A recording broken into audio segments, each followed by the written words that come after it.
चला मंडळी, आज आपण एक नाश्त्याची रेसिपी बघणार आहे. खायला अप्रतिम अशी लागते आणि झटपट तयार होते. बघा काय मस्त अशी दिसते. आता याचा कलर तुम्ही बघत असाल, याच्यामध्ये अजिबात आपण वरून कलर वगैरे घातलेले नाही. तर हा कलर कसा आणायचा, काय टाकायचं ते आपण पुढे पाहूया. त्यासाठी संपूर्ण रेसिपी बघा. नमस्कार मंडळी, स्वागत आहे आपलं संगीता सोमी किचन मध्ये. चला तर मंडळी, आज आपण पावभाजीची रेसिपी बघणार आहे आणि तेही आपण बिना कलर घालता भाजीला कसा कलर येईल तेही मी तुम्हाला पुढे दाखवणार आहे. त्यासाठी संपूर्ण व्हिडिओ बघा. चला तर मग आपण जे काही साहित्य लागणार आहे ते पाहूया. सुरुवातीला इथं आता मी फ्लॉवर, वाटाणा आणि बटाटा, टोमॅटो हे साहित्य घेतलेले. आता आपण त्याची तयारी करून घेऊया. इथं बघू शकता. आता याच्यामध्ये मी कोथिंबीर घेतलेली आहे, टोमॅटो घेतलेले आहेत, हा फ्लॉवर आहे इथं बघू शकता, टोमॅटो, गाजर. तर अशा पद्धतीच्या भाज्या घेतलेल्या आहेत आणि जे वाटाणा आहे तो मी ऑलरेडी आधीच सोलून घेतलेला आहे. आता इथं मी एक लाल बीट घेते त्याच्यामध्ये, त्यानंतर मी पुढे तुम्हाला सांगते त्याचा उपयोग काय आहे तो. आता यातील आपण एक घेऊया. जेवढी भाजी असेल त्या अंदाजे तुम्ही बीट आहे तो घेऊ शकता. आता इथं वाटाणा घेतलेला आहे, 1.5 वाटी मी वाटाणा इथं घेतलेला आहे सोलून. पावभाजीमध्ये शक्यतो आहे ना, तुम्हाला भाजी चवीला करायची असेल तर वाटाण्याचं प्रमाण थोडं जास्त टाका. काय होतं, आपण बटाटा फ्लॉवर जास्त टाकतो, वाटाणा हा कमी टाकला जातो, त्यामुळे थोडीशी टेस्ट मग बिघडली जाते. तर जेमतेम जेवढं तुम्ही फ्लॉवर घ्याल तेवढाच वाटाणा घ्या, म्हणजे व्यवस्थित ती भाजी बनली जाते. आता इथं फ्लॉवर मी साफ करून घेते. एकदम फ्लॉवर फ्रेश आहे, तुम्ही बघू शकता, आणि एकदम पांढरा शुभ्र आहे असा फ्लॉवर इथं आपण घेतलेला आहे. बघा आता हा मी कट करून घेते, थोडे मोठे मोठे तुकड्यांमध्ये घेते करून, आणि घाण वगैरे काय आहे का आपण चेक करू, आणि त्यानंतर आपण मिठाच्या पाण्यामध्ये हे धुवून घेऊया. आता ह्याचे तुकडे करून घेते आणि त्यानंतर त्यावरती आपण पाणी घालून घेऊया. आता इथं आपण गाजर काढून घेऊया. इथं 3 गाजर आहे, तुम्ही बघू शकता. याच्यातील मी 2 गाजर घालणार आहे आणि जे छोटं गाजर आहे ते मी बाजूला ठेवणार आहे. याच्यामध्ये गाजर पण थोडं जास्त घालायचं, छान असा फ्लेवर येतो. बघा आता मी बटाटे 2 घेतलेले आहेत, मीडियम आकाराचे आहेत. आता आपण ते सोलून घेऊया आणि कट करून घेऊया. आता याचे तुकडेही मी अशाच प्रकारे करून घेते. जेमतेम तुकडे करून घ्यायचे की जे शिजले जातील व्यवस्थित. आता बघा हे कट करून झालेले.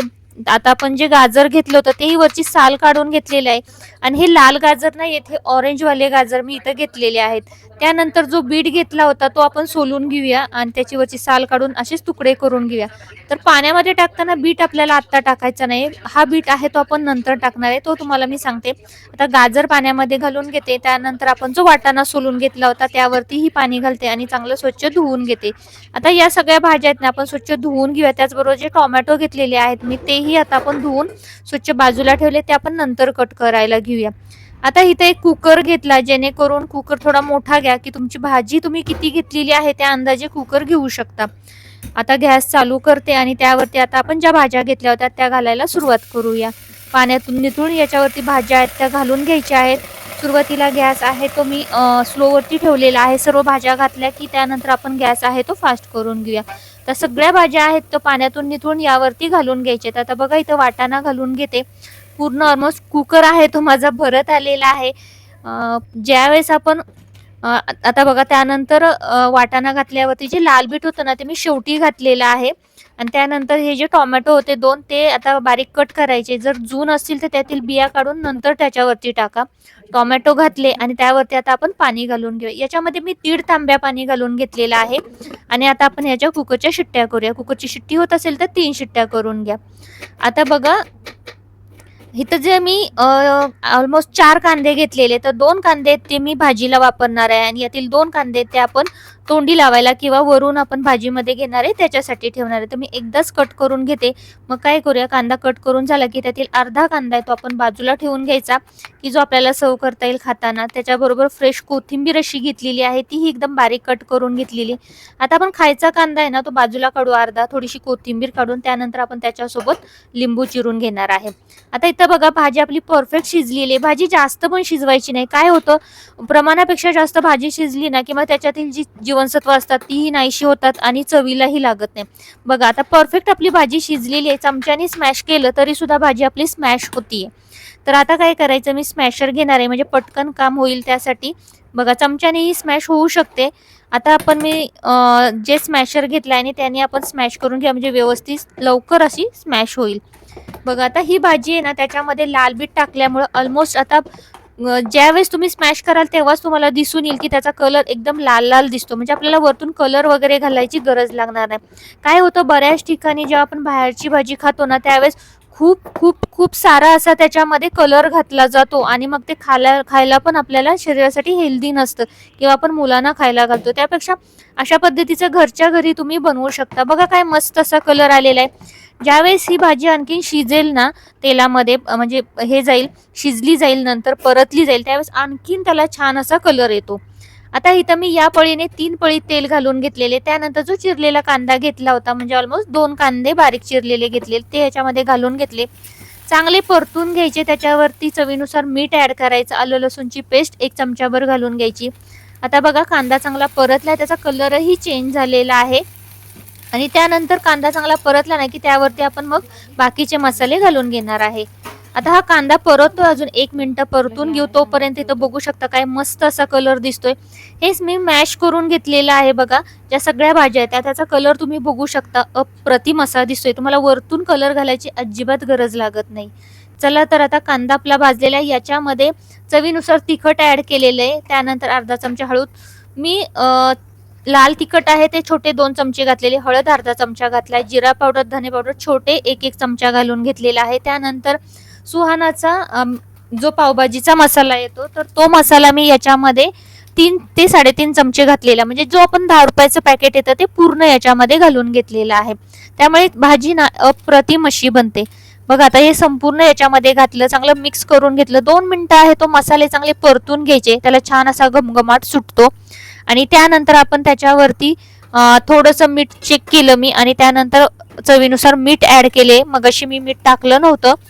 आता बघू शकता छान आता व्यवस्थित मसाले आहेत ते आपले भाजलेले, छान वास सुटलेले. आता याच्यावरती आपण जे भाज्या बारीक करून घेतलेल्या स्मॅश करून त्या घालून घ्यायचे.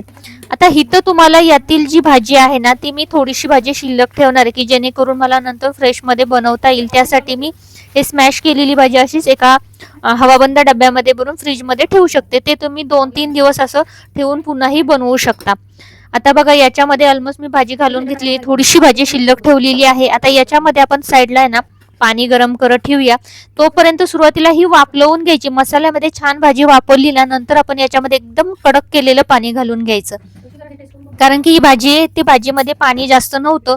त्यामुळं मी साईडला पाणी गरम करत ठेवलेले. भाजीमध्ये जर तुमचं पाणी शिल्लक असेल तर तेच पाणी तुम्ही याच्यामध्ये पावभाजीमध्ये मिक्स करू शकता.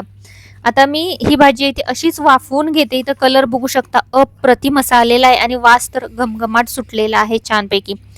आता आपलं पाणी पण साईडला ठेवलेलं आहे ना ते गरम झालेलं आहे. आता हे कडकडीत पाणी आहे ते याच्यावरती घालून घ्यायचं. ऑलमोस्ट मी 1 ग्लासभर पाणी याच्यामध्ये घालून घेतलेले, म्हणजे छान मसाले आणि भाजी चांगलं मिक्स होईल आणि थोडंसं आपल्याला ही भाजी आहे ना ती पावासोबत खाता येईल त्यासाठी आपण याच्यामध्ये पाणी घालून घेणार आहे. बघा काय अप्रतिम अशी भाजी दिसते. नक्कीच अशा पद्धतीची भाजी बनवून बघा. आता आपण हे असं स्लो गॅसवरती चांगलं 5 ते 7 मिनिटं ही भाजी आहे ना ती छानपैकी वाफलवून घ्यायची. त्यावरती नंतर फ्रेश जी कोथिंबीर कट करून घेतली त्यातील थोडी कोथिंबीर घालून घ्यायची आणि मिक्स करून घ्यायचं आणि 5-7 मिनिटं चांगली ही भाजी स्लो गॅसवरती वाफवून घ्यायची आहे.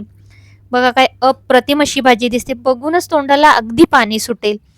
चला तर आता छानपैकी एक उकळी आलेली आहे. याला अजून 2-3 मिनिटं मी हे वाफवून घेणार आहे, म्हणजे आपण शिजवून घेऊया ही भाजी आणि त्यानंतर आपण सर्व करायला घेऊया.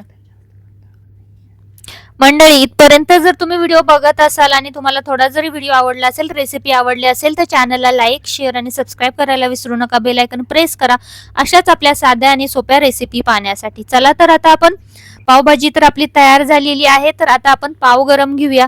इथं पाव गरम करण्यासाठी मी पाव कट करून घेतलेले आहेत आणि तेलावरती थोडे परतून घेणार आहे. तर तुम्ही बटर लावूनही तव्यावरती हे गरम करू शकता किंवा मग तेलावरतीही परतून घेऊ शकता. थोडेसे चांगले गरम करून घ्यायचे दोन्ही साईडनी आणि त्यानंतर आपण पावभाजी आहे ती सर्व करून घेऊया. पावभाजी सर्व करताना शक्यतो पाव पण ज्यावेळेस खाणार आहे त्यावेळेसच गरम करून घ्यायची आणि भाजी ही त्यावेळेस गरमागरम असेल तेव्हाच सर्व करायची, त्यामुळे छान अशी टेस्टी लागते. चला पाव तर भाजून झालेले आपले, त्याबरोबर भाजी ही गरमागरम आहे. बघा काय मस्त दिसते, बघूनच तोंडाला पाणी सुटले. आता मी सर्व करून घेते. चला तर सुरुवातीला आपण इथं जे आपण पाव घेतलेले आहेत ते ताटामध्ये सर्व करूया. तुम्ही तेलावरती जरी थोडं परतून घेतली असेल तर त्याच्यावरती ज्यावेळेस ताटात ठेवाल त्यावरून त्या पावाला थोडंसं बटर लावून घ्यायचं, म्हणजे खायला खूप टेस्टी असे लागतात. साईडला मी लिंबू ठेवलेले, कांदा घेतलेला आहे आणि चवीनुसार त्याच्यावर थोडीशी कोथिंबीर ठेवलेली आहे. आणि आता आपण भाजी सर्व करून घेऊया. तुम्ही बघू शकता इथे छान असा घमघमाट सुटलेला आहे भाजीचा आणि अप्रतिम अशी दिसते. बघूनच अगदी तोंडाला पाणी सुटेल अशी आपली भाजी तयार होते आणि एकदम सोप्या पद्धतीने बनवलेली आहे. जास्त वेळही लागत नाही, तर नक्की अशा पद्धतीची भाजी नक्की बनवा. गरम गरम अशा पद्धतीची भाजी सर्व करून घ्यायची आहे. नंतर त्यावरती आपण जे बटर आहे ते घालून घ्यायचं आहे. बघा आता काय भाजी मस्त अशी दिसते आपली, अप्रतिमच. आणि त्यावरती गरम गरम असतानाच बटर घातलं ना की छान असं वितळलं जातं.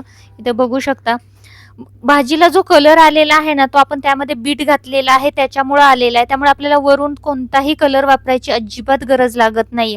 एकदम मस्त अशी लाल भडक आपली भाजी दिसते आणि खायला पण खूपच टेस्टी आणि हेल्दी बनते. आपल्याला कलरची अजिबात गरज वाटत नाही. बघा काय अप्रतिम अशी दिसते. चला तर मंडळी, मी तर टेस्ट करून बघते. तुम्ही पण टेस्ट करून नक्की बघा आणि लवकरच अशा पद्धतीची पावभाजी बनवून बघा. चला मंडळी, इथपर्यंत व्हिडिओ बघितला असेल, व्हिडिओ आवडला असेल तर चॅनलला लाईक, शेअर आणि सबस्क्राईब करायला विसरू नका. बेल आयकॉन प्रेस करा अशाच आपल्या सोप्या आणि साध्या रेसिपी पाहण्यासाठी. हा व्हिडिओ संपूर्ण बघितल्याबद्दल खूप खूप धन्यवाद.